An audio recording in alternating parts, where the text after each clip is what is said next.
നമസ്കാരം, കൊട്ടാരക്കര മീഡിയയിലേക്ക് സ്വാഗതം. ആരോപണ വിധേയനായ വിധികർത്താവിന്റെ മരണത്തോടെ കേരള സർവകലാശാല കലോത്സവത്തിലെ കോഴ വിവാദം പുതിയ വഴിത്തിരിവിൽ. പണം വാങ്ങിയില്ലെന്നും നിരപരാധി എന്നുമാണ് PN ഷാജിയുടെ ആത്മഹത്യാക്കുറിപ്പ്.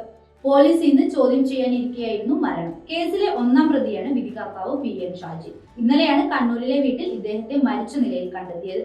കോഴക്കേസിൽ താൻ നിരപരാധിയാണെന്ന് ഷാജിയുടെ ആത്മഹത്യാക്കുറിപ്പ് കണ്ടെത്തിയിരുന്നു. ചോദ്യം ചെയ്യലിനായി ഇന്ന് തിരുവനന്തപുരം കന്റോൺമെന്റ് സ്റ്റേഷനിൽ ഹാജരാക്കാൻ പോലീസ് നോട്ടീസ് നൽകിയിരുന്നു. ഇതിനിടെയാണ് ഷാജിയുടെ മരണം. കേസിലെ മറ്റ് 2 പ്രതികളായ നൃത്ത പരിശീലകരും ഒരു സഹായിയെയും ഇന്ന് പോലീസിന് മുന്നിൽ ഹാജരാക്കും. KSU യൂണിയൻ ഭരിക്കുന്ന മാർ ഇവാനിയോസ് കോളേജിന് 1ാം സ്ഥാനം കിട്ടാതിരിക്കാൻ SFI താങ്കളെ ബലിയാടാക്കി എന്നായിരുന്നു ഇവരുടെ ആരോപണം. വിധികർത്താവിന്റെ മരണത്തിന് SFI ആണ് ഉത്തരവാദി എന്നാരോപിച്ച് ABVP രംഗത്തെത്തി.